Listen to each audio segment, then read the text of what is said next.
Gotcha.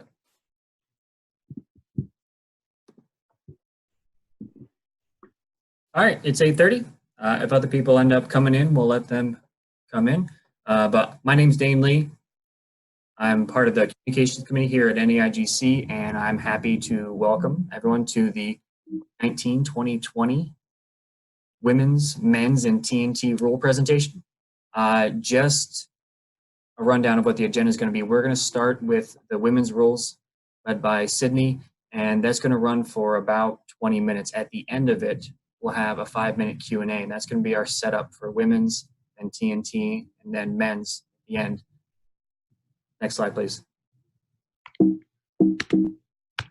That being said, please do not speak out, ask questions during the presentations. The presenters only have 20 minutes at a time. The 5 minutes at the end is given for that reason. If you have a question that you want to ask and you don't want to wait until the 5 minutes, by all means, put it in the chat. Please, we're going to be monitoring that. Feel free to ask. But if you have something that you want to verbally explain, please wait till the 5 minutes. If there's something that you remember during a different presentation you want to ask, same thing. Wait until we get to the Q&A for that part in order to ask your question. That way we're not interrupted. All right, at that time, I'm going to hand it over to Sydney. She's going to go over the women's artistic gymnastics rules. Take it away. All right, I'm going to be presenting the WAG rules. We're going to be highlighting some of the changes moving forward into this year from last year. So we still have our 4 level offerings. We have developmental, level 7, 8, and 9. We did make developmental a little bit more specific. It is similar to the Excel silver gold rules. So that was something people asked for. Level 7 is still the same, 2 Bs and 4 As with the 4 special requirements, which we'll get into a little bit later on. Level 8, 4 Bs, 4 As. Level 9, 1 C, 3 Bs, and 4 As. Level 8 and 9, I don't necessarily want to just read through the chart. I think people might have very specific questions about composition, and feel free to put those into the chat or just email rules to get your specific answer. But if you do have questions, that link links you straight to USAG, and it has a full explanation of the composition deductions that you could receive in level 8 and 9 only. This link will be in the comments on the Zoom post on Facebook. Next page. Okay, so we are going to break into our developmental discussion and talk about the special requirements. So, in general, we are using USAG optional execution deductions. We're not going to have composition deductions. Again, this is our more entry-level gymnastics that still gives people room to build and improve. Any skill that is in the Excel or USAG code of points will be recognized. If you have another skill, as for any level, you can submit it for evaluation, and we will have a meeting and determine a value, and it can be named after you. So that's pretty cool. We still have the 6 skills that are going to be required. Anytime you have a missing skill, that will incur a big deduction. And we did update all A and B skills are allowed. We had a little bit of disagreement with limiting Bs for this level, so they're all allowed now. However, you cannot do Cs, Ds, or Es. If you're throwing Cs, Ds, and Es, developmental is not the level for you, and you will get a 2-point deduction, so don't do that. On vault, these are the allowable vaults. Again, if you have any suggestions or recommendations, please email those. The squat on is only starting from an 8.0. The straddle over, which I think might be very difficult, but it used to be a vault. So it starts from an 8.5, a squat through 9.8, and then the half on and the handspring both start from a 10.0.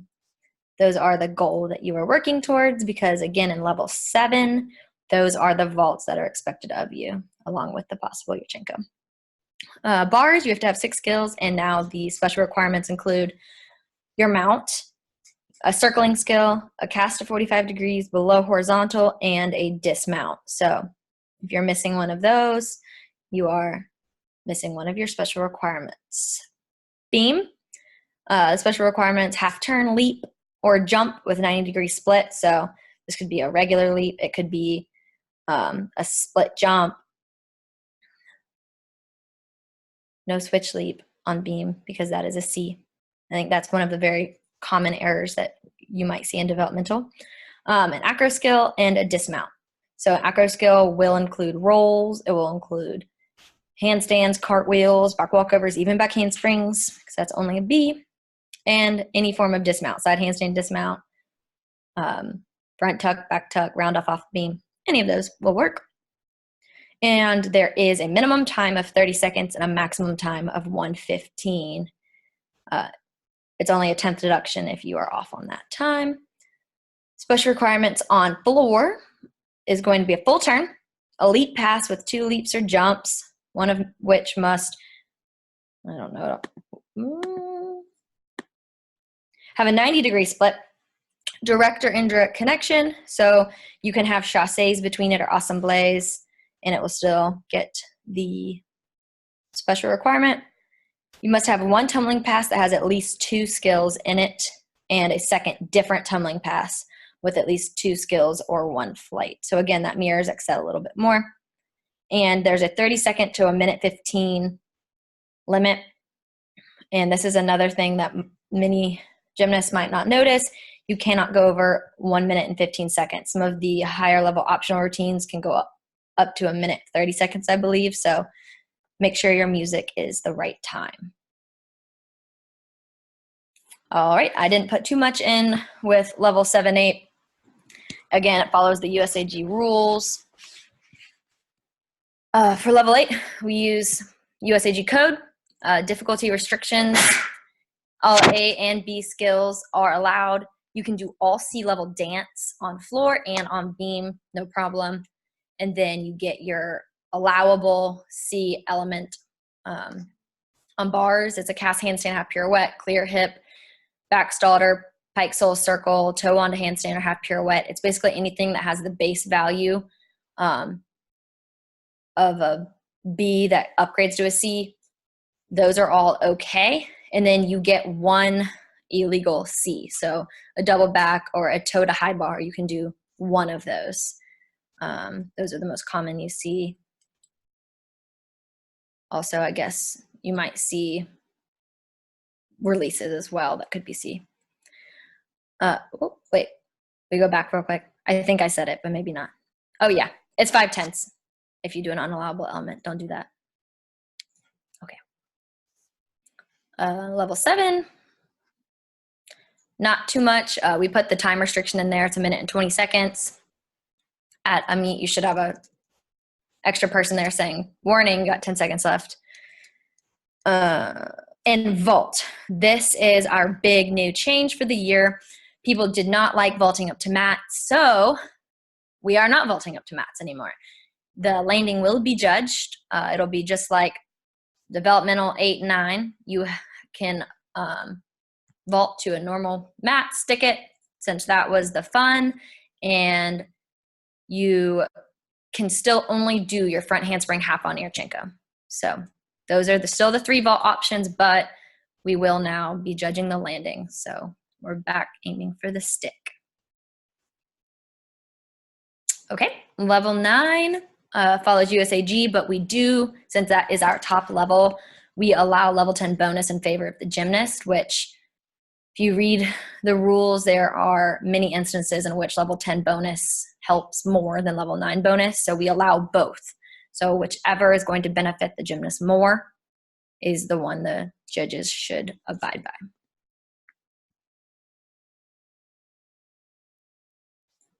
Another link, Mason, I don't know if y'all want to put that in there. But it's basically like a neat little graphic that breaks down all of the rules. I think that might also have the quick guides in it. But if you have questions on any of these rules, please email that email, rules@neigc.org, and your questions will be answered quickly, or you can put them in this here chat.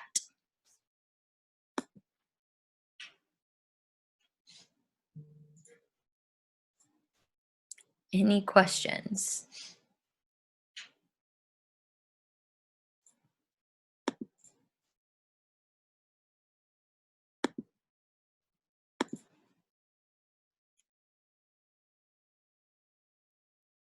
Yes. Amazing. Amanda and Meg asked if we could put the link in the chat now. I can do that right now. Just give me a second. We're also Awesome. going to be putting that link on the Facebook post that announced the Zoom meeting. So if you'd like to find it there, it'll also be there. Awesome. Yeah, and all those links are also available on the website. Apologies, I would be doing that, but I don't want to leave the screen share spot. That's okay.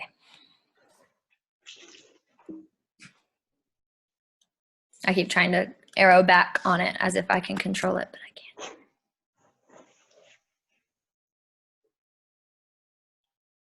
Almost there. Hang on. Do you want me to go back to anything, Sydney? I don't think so. Does anyone have any specific questions? I went through faster than 20 minutes. I knew I would.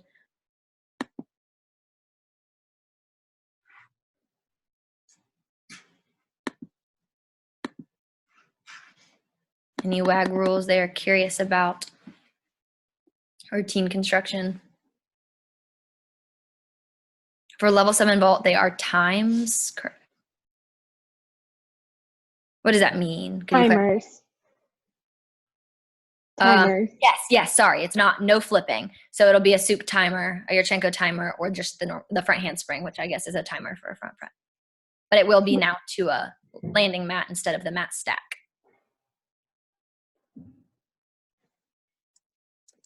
Okay, the links are posted on the chat group, and I'm just about to post them onto the Facebook page. Yes, and Amanda, Amanda Miller, that was a very good clarification. We do have the uniform exceptions. We started that last year, so girls or any WAG athlete can wear shorts over their leotard. Are visible matching sports bras a deduction? No. As long as they match the leotard. I think that's what we have Correct. deemed That's what I remember. acceptable. But if your leotard's like black and you have on a white sports bra that's just like a bracer back, then yes. Yeah, colored braces, tape, that's all totally fine. It's also fine in USAG. You're totally good with any kind of support that you need. Colored tiger paws, go for it.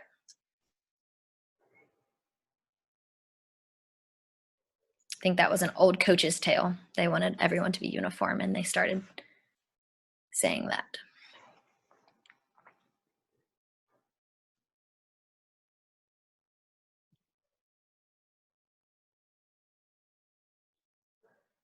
Developmental bars. So it could be a pretty wide range. A gymnast could mount with a kip or a pullover. Again, probably many of these athletes will be working towards a kip. Some might still have it or just have learned it.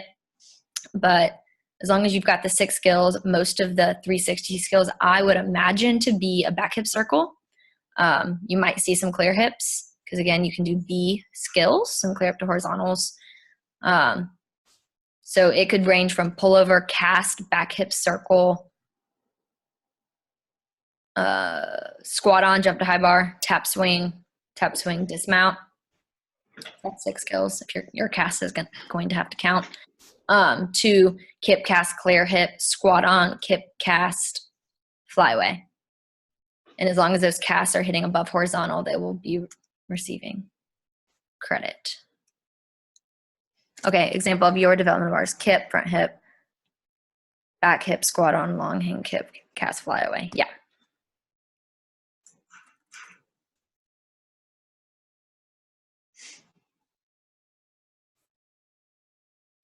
Okay, all links are posted on Facebook and in the chat group.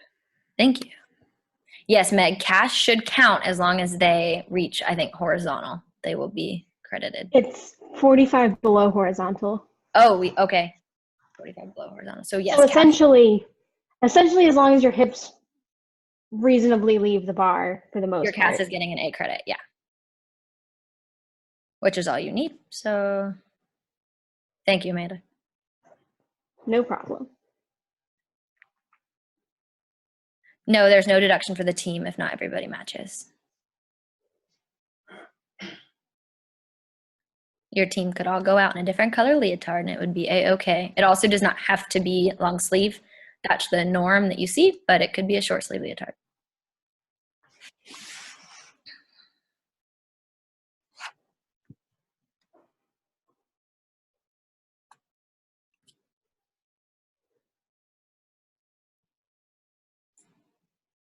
No problem. We understand many clubs are on a budget and you've got people from all over.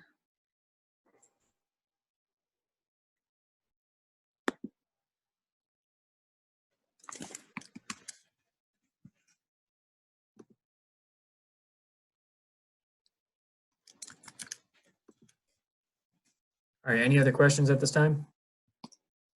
If you think of anything else, feel free to type it in the chat. If not, we're gonna move right along. We've got Caleb going over TNT next. I'm gonna hand it off to him.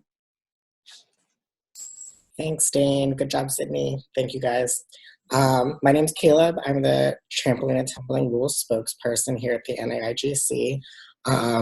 You guys, I hope if you were at Nationals last year, you got to see some power tumbling. And I'm here to go over some of the rules in case you guys are interested in trying it out. So just an overview of the discipline, we do have 4 events. So you saw power tumbling last year. There's also individual trampoline, double mini trampoline, and power tumbling. And then our new event, which has been in regular trampoline and tumbling, but not NAIGC until this year, is synchronized trampoline. So we're gonna go over how each of those events work, and how they get scored.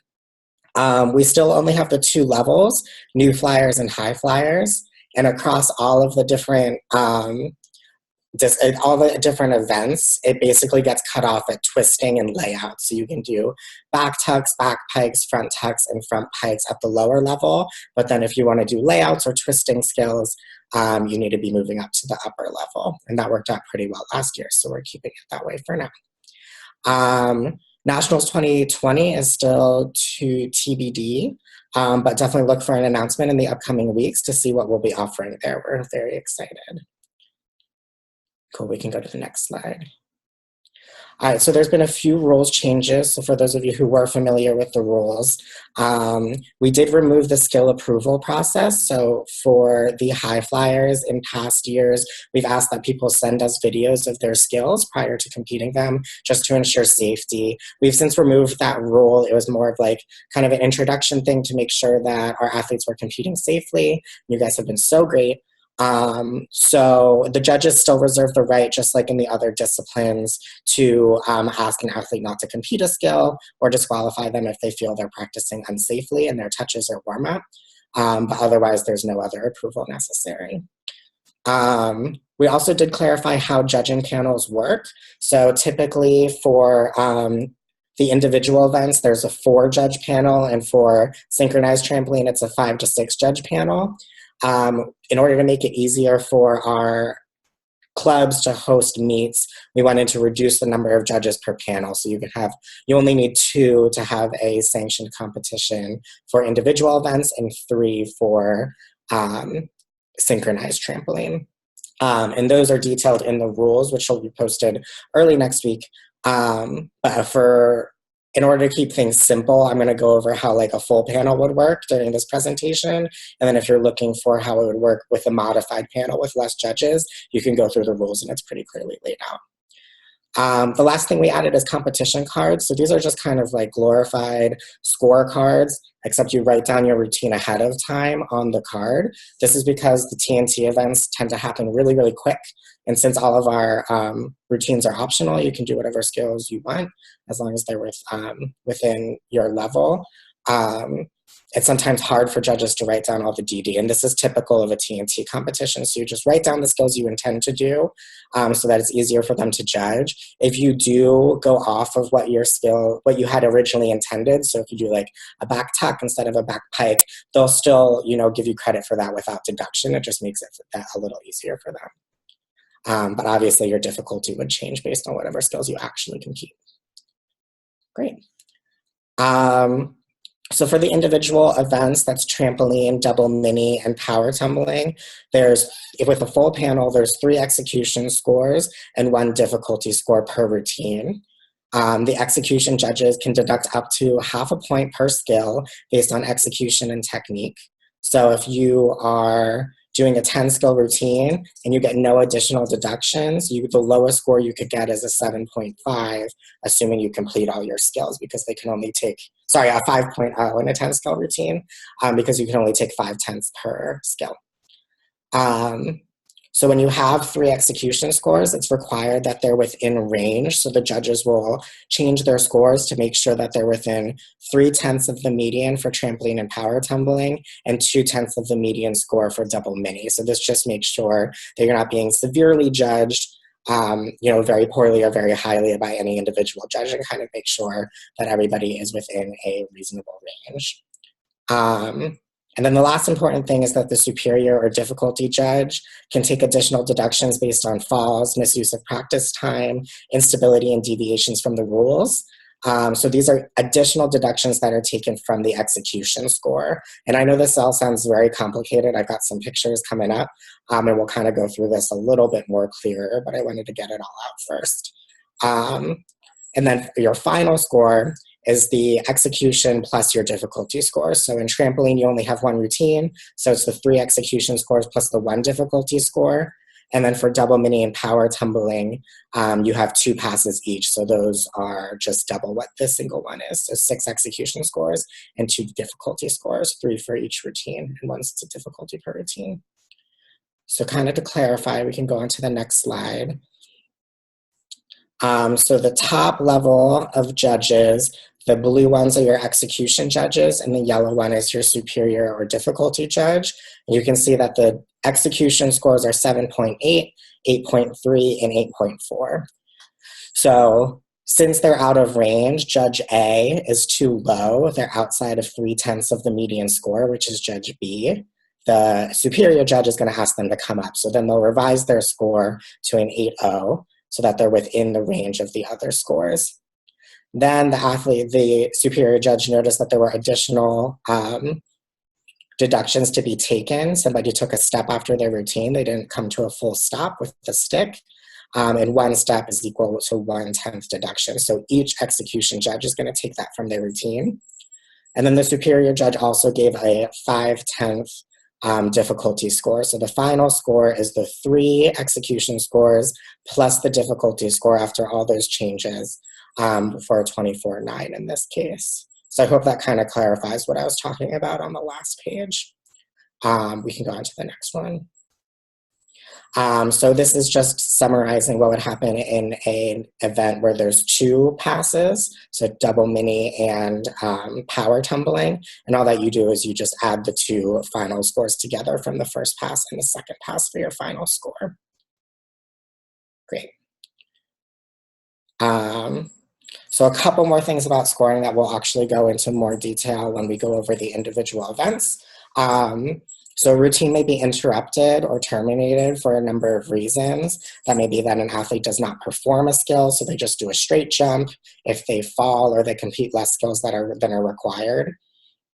So in cases like this, start values will be reduced 1 point for trampoline and power tumbling and 3 points for double mini for each skill that the athlete does not compete after the interruption. So say that you're on trampoline, you're supposed to compete 10 skills in that routine and you only do 9, or that you fall after the 9th skill, then you would only be given a start value of 9 points instead of 10 points. Otherwise, everybody starts out of a 10. So beyond that, athletes are only deducted for the skills they compete before that termination. So if it was on the 9th skill, they'd be receiving 9 of those 5, up to 5/10 deductions out of 9 points. Last athletes are rewarded only for the skills they compete, awarded difficulty for only the skills they compete before the interruption. So if you got up after you fell, or if you did a straight jump and then a skill, you wouldn't get difficulty credit for that skill. And again, we'll go over this when we go into individual events. So we can go on to the next one. So individual trampoline, that's 10 voluntary skills in sequence. So you're doing these in a row, no straight jumps in between, no stopping, but you're allowed up to 60 seconds of warm-up jumps ahead of time. So when you're jumping on the trampoline, getting ready, you can go jump up to 60 seconds, which is a really long time. Probably shouldn't use all that up. But, and then you're allowed one out bounce after your last skill. So on the 10th skill, say you do a Rudy, a front 1.5, you can jump one straight jump after you finish, and then when you land, you have to stick it after that. Otherwise, you might receive some instability deductions. And then skill credit is given to every skill, regardless of whether it's repeated or not. So in trampoline, it has to be unique skills. So you're not allowed to repeat skills for difficulty credit. But say you did 2 back tucks, you wouldn't be terminated on the second back tuck. You would still get skill credit and be judged out of a 10. You just wouldn't be awarded additional difficulty for that. So kind of what I was talking about before, if you were interrupted, this is how it would be calculated for trampoline. So if you only competed 9 skills in sequence, you'd be given 9 execution deductions out of 9 points. So say that you were deducted 3/10 per routine. That would be a 2.7 deduction out of 9, which brings you to a 6.3. Check my math. And then that kind of goes down how it works. So for 8 skills, you would be 8 deductions out of 8, and 7 skills would be 7 deductions out of 7, and so on and so forth. We can move on. So for double mini trampoline, it's a little different. You're doing 2 passes with 2 skills each. There's a mounter pass and a spotter pass. So difficulty is awarded to each unique skill that you do, but a skill is still considered unique if it's in a different position of the pass. So we're going to go over what those positions are on the next slide. So an athlete can't compete the same dismount because in the first pass you have a mounter skill and a dismount skill. In the second pass, you have a spotter skill and a dismount skill. So you can the only skill of the same position is dismount. So you can't like do a back tuck both times. You would have to do something different in that one. But we can go on to the next slide so we can make that a little clearer. So in the first pass, which is your mounter pass, this is kind of what a double mini looks like. You run down the runway, and on that purple arrow is where you would do your first jump, and you would do your first skill from the first trampoline bed, where the arrow starts, onto the second trampoline bed, where it points to. And then your dismount is off of the double mini, and you would try to stick it off the end. For your second pass, you do a stretch jump or a straight jump from the first bed to the second bed, and then you do your spotter skill on that second bed, hopefully without moving. You should try to stay in the middle. And then a dismount off of the double mini. So you're able to do, for example, a mounter front tuck and then a dismount front tuck in your first pass, because those are different positions on the double mini, and you would get difficulty credit for both. But if you did a front tuck dismount in the second pass, you would not receive credit. All right, so we can move on. Power tumbling, it's a little different. So in the other events, you're doing the same number of skills for both levels, but in power tumbling, new flyers have 1 5-skill pass and 1 8-skill pass, and the high flyers have 2 8-skill passes. The 1 mounter, 1 spotter shouldn't be there, sorry about that. And difficulty is awarded to each unique skill.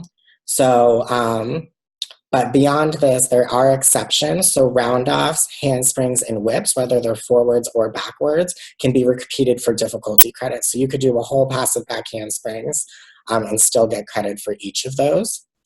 And a skill is still considered unique if it's the same skill coming after a different skill.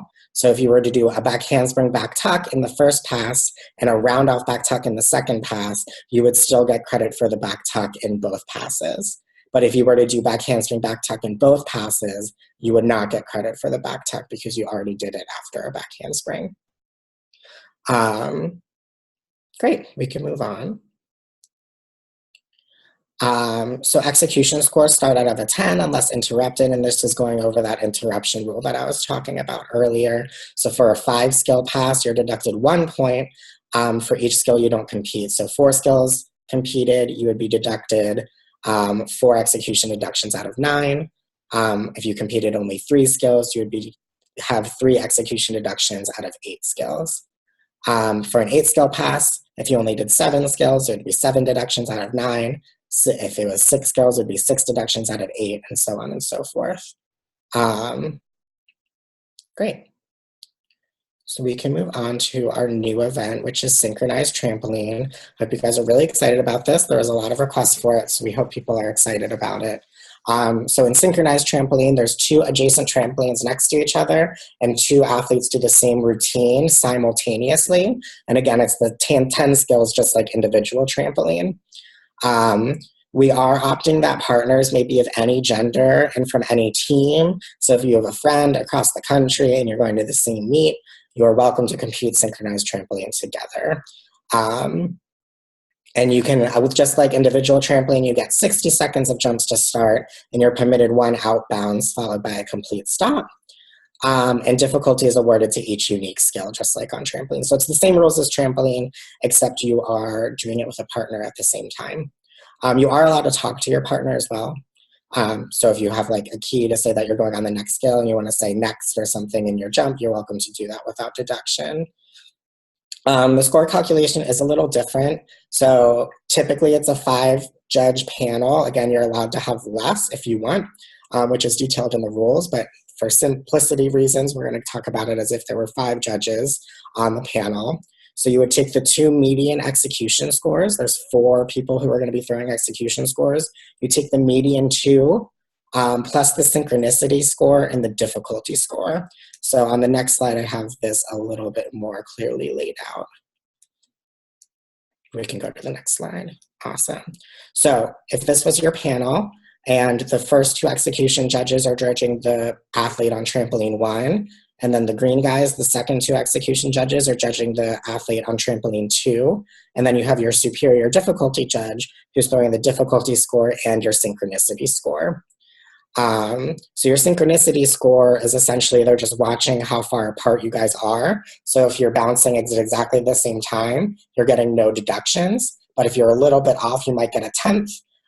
If you're more than half a skill off, so if somebody's at the top of their jump and the other person is at the bottom of the jump, they would be taking 5/10 or possibly terminating you, depending on how severe it is. If you were beyond half a skill apart, you would likely be terminated. So circling back to the execution scores, they're going to take the median 2 scores. So if you, Mason, if you click twice, so those 2 judges wouldn't be counted because they are, the one judge is the highest score, the green guy, and then the blue guy is the lowest score. So you're going to take the 2 median ones and add them to the synchronicity score and the difficulty score for your final score. And this should be noted if, for example, both of the green judges on trampoline 2, if one threw a very low score and one threw a very high score, then the median scores would be both on trampoline 1, and that's totally okay. That does happen sometimes. So that is all I got for you. I know that was a lot all at once, so please let me know if you guys got any questions. I'd be happy to answer.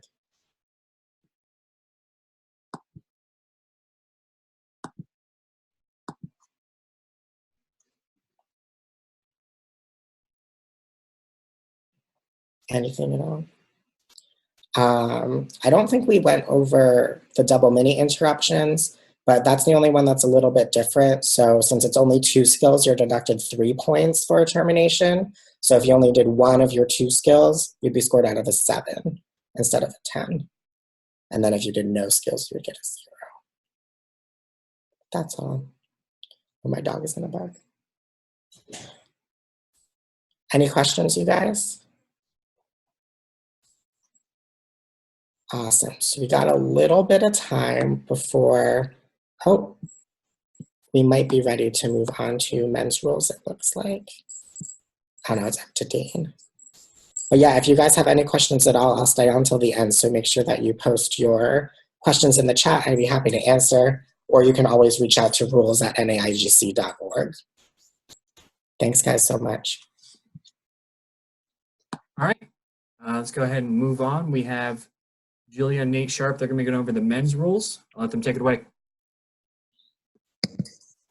All right. Good evening, everybody. So we'll go through things. Yeah, you can go to that. So we'll go through things at a relatively high basic level. We'll go over the more recent rules changes, and we'll do a Q&A. So if you can go to the next slide. So we have 3 levels of competition in the NAIGC structure, all based off of the FIG code of points with modifications. So the lowest level is developmental, followed by level 9, and then modified NCAA. If you're wondering what level you should be, a rough guide is that you've been doing gymnastics for 0 to 3 years. That's a developmental level.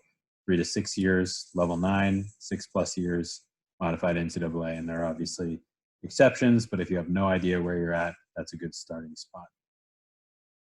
Next slide.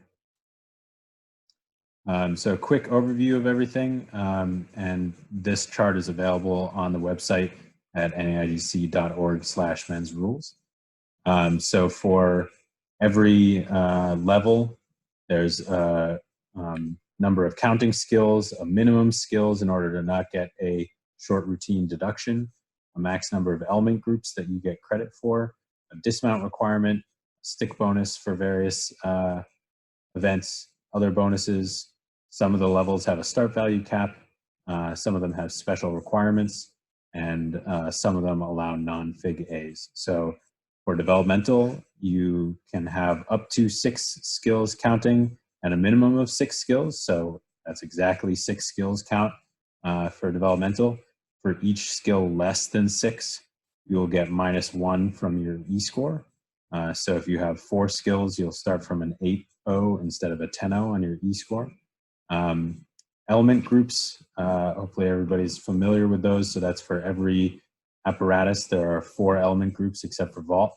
And in developmental, you can get up to 3 element group bonuses, which are ½ a point per element group. That means you don't necessarily need to have a dismount. You can have 3 other element groups. Yep. Not have a dismount. Or on floor, if you have, a front handspring and a front tuck, you can't do anything in the back category, and you're fine because you can do your dismount, front tuck, or front handspring, and a non-acrobatic skill. The dismount requirement, so in order to get the dismount category credit in developmental, you have to have an A or higher, but it does need to be a dismount. So you, things like parallel bars or pommel horse, you can't just finish with just kind of hopping off the apparatus if you want to get that bonus. Stick bonus in developmental, just doing any A or higher dismount, you are eligible for a 1/10 stick bonus, and vault is eligible for a stick bonus of 1/10. Other bonus this year, we're adding the mushroom aspect of pommel horse for developmental in order to encourage people to train circles. So this is in addition to, either before or after, your choice, your pommel horse routine. You can attempt up to 5 consecutive circles on the mushroom, and you'll get 1/10 per circle without a major deduction that you do in that attempt. So you can't, as soon as you fall off or stop, that's the end of your attempt, and you can get anywhere from 1 to 5/10 bonus through that mushroom aspect. And this may not be available at every meet, but it will be available at nationals. Yep. So every meet that chooses to offer it and or has a mushroom available. Also new this year are the start value caps. So in developmental, we put that at 12.3. So this is, you can do as many D's, E's, F's that you want, and you will get capped at a maximum start value of 12.3. So there's no deductions or prohibitions or anything like that. You're just going to get capped. And then there are no special requirements for developmental, but you do get credit for non-FIG A's, and we'll go over what those are later. But basically, that's a list of skills that we have put together and added to our rule system that are not in the Code of Points, the official FIG list of countable skills. You can find that list on the website with clickable videos. Yep. So for level 9, 7 plus the dismount counting skills maximum, so as many as 8 skills, but a minimum of at least 6, similar to developmental, same minimum and same routine, short routine deduction of 1 point per skill under 6 that you're missing. For level 9, you can get a bonus for each of the element groups, so up to 4 5/10 bonuses for the element groups. The dismount requirement is up to a B or higher to get the full dismount category bonus. If you do an A, then you get 0.3 rather than 0.5. For a stick bonus, you have to be doing a C or higher to get the 2/10 stick bonus. A B will get you 1/10, and then A, you don't get any stick bonus, and vault is still 1/10. Other bonuses, there's no mushroom aspect to level 9, but there are all of the FIG connections, so on floor and high bar. But probably everybody in level 9 is not going to be doing skills at that level. There is a start value cap of 13.2 in level 9, and the only special requirement for level 9 is the swing handstand on rings. So if you do not have a swing handstand element in your ring routine, then you'll get 3/10 deducted. But there are non-FIG A's are all available in level 9. And then modified NCAA, the top level, counting skills 9 plus a dismount, so as many as 10 and a minimum of 7. And this matches the NCAA and FIG numbers. Same short routine deduction, but counting from 7 skill minimum. Same 4 group maximum, so you can get up to 2 points of bonus if you have a skill in each of the categories. Dismount requirement, in order to get full dismount category credit, you need to have a C or higher dismount, and an A or a B will get you 3/10. Stick bonus is C or higher, 2/10, B 1/10, vault 1/10. Same FIG connection, no start value cap for modified NCAA, and then special requirements gets added in the double flipping skill on floor exercise as well as the swing handstand. So if you do not have a double flipping skill on floor, you'll get 3/10 off.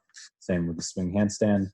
And there are no non-FIG A's in modified NCAA. So that's strictly skills that are found in the FIG Code of Points. Next slide.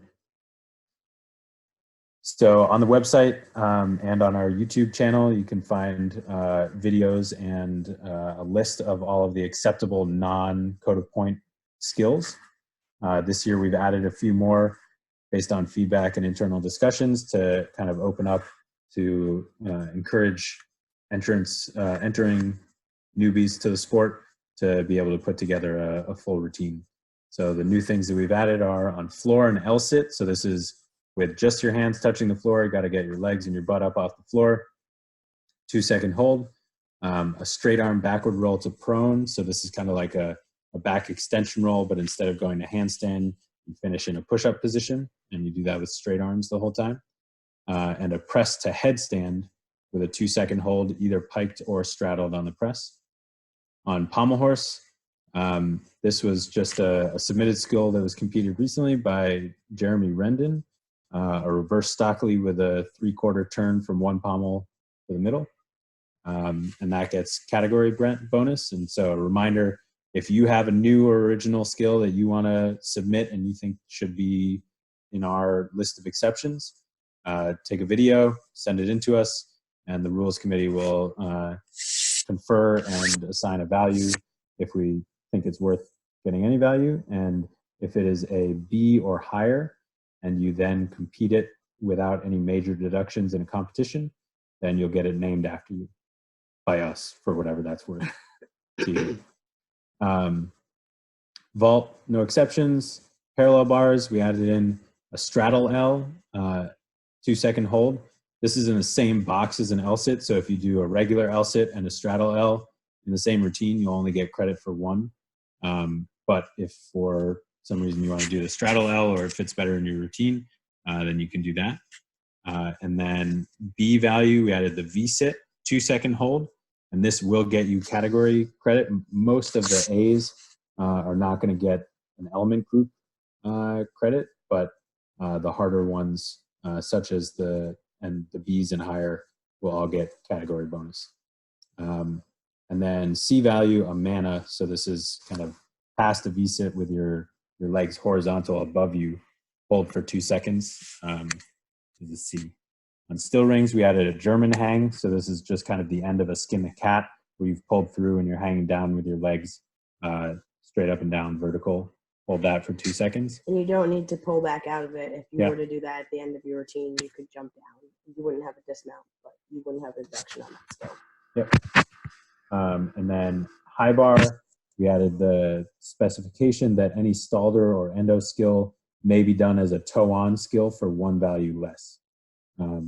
So all those skills, you can put your feet on the bar to do the skill, but you'll get 1/10 less than the code of points listed element with no feet on the bar. Next slide. So other notes, in developmental, no deduction is taken for a single half or full empty swing. Further empty swings in succession. So if you do 1.5 or 2 or 3 empty swings, so just swinging back and forth, you'll get deducted for the second and further. But there's no limit to the number of half or full empty swings that you can do in a routine, as long as they're separated by actual skills. So this is to kind of help people who are still learning and getting good amplitude on everything, rather than just chucking skills with very low amplitude.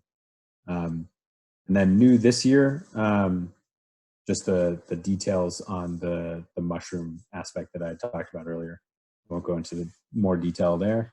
And then in developmental and level 9, in Pommel Horse, at the higher levels, you need to do a listed code of points skill after every element group 2 or 3. So that's circles and travels. You have to connect immediately to a listed skill. And basically, that means you just can't do a leg cut out of things. That's not the case for developmental and level 9, but it is for the upper levels. For still rings, non-Fig A elements, so those allowable skills that I listed on the previous slide, do not count towards the 3 in a row strength skill max. So that's a rule if you're not familiar on rings. Every time you do a strength or swing to strength skill, there's kind of a counter that gets incremented. So if you do 2 strength skills and then a swing to strength skill, you're at 3 on that counter. And then you don't get credit for any further strength or swing to strength skills until you do a B or higher swing skill. But non-Fig A elements, even if they are strength based, do not count towards that counter. And then P bars for developmental, you can do half or full empty swings as I talked about before. But for level 9, you're allowed to do a half empty swing before a peach, giant, or cast, and you won't get any. Probably says Moy deduction. after that. Or It's cut out. Moy, yeah. So into peach, giants, casts, or moys. So those are all kind of forward swinging elements. You don't have to. You won't get deducted for an empty backswing into the skill. Any questions?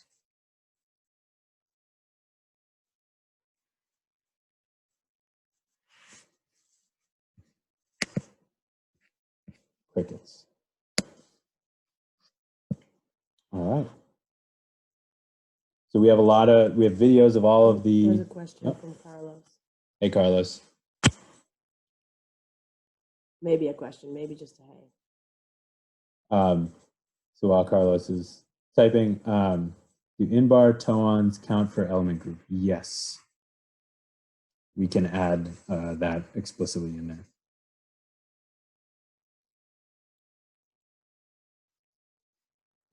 So we've got a lot of educational materials. We're working on putting together some more. And if you're wondering what all these skills look like, there are videos on our YouTube channel. And there are some great, the quick guide, the list of the allowable skills, and some judges cheat sheets but especially the quick guide is really great to print out on tabloid size paper, hang it up in your gym, laminate it. It's really useful to be able to reference both for advanced and beginner members to remember what all the skills are, how many you need, what the all the allowable NAIGC are, etc. So check that out if you haven't already. We also released some new videos that you can find on Instagram. A couple go through some sample routines and show where you would be getting deductions, so you have an idea of where those deductions are coming from. And we just released another one on floor transitions, so gives you some ideas of how to get from your tumbling pass back to the corner. So for those that aren't aware, on men's floor, you can't just move around on the floor just by simple walking. And so the video shows a handful of different ways to move from far away from the corner to into the corner without any deductions. Carlos, you want the same videos without the verbalized deductions? Yeah, I can send those to you. I think.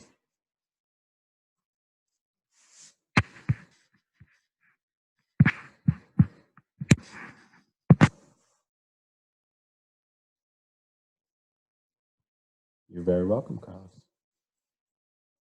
Does anybody else have any confusion that they've had in the past, feedback for us on MAG rules or all the rules?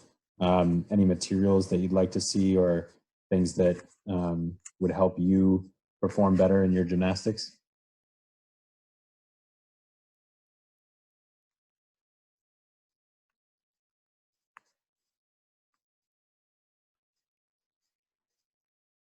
We should show the people the type.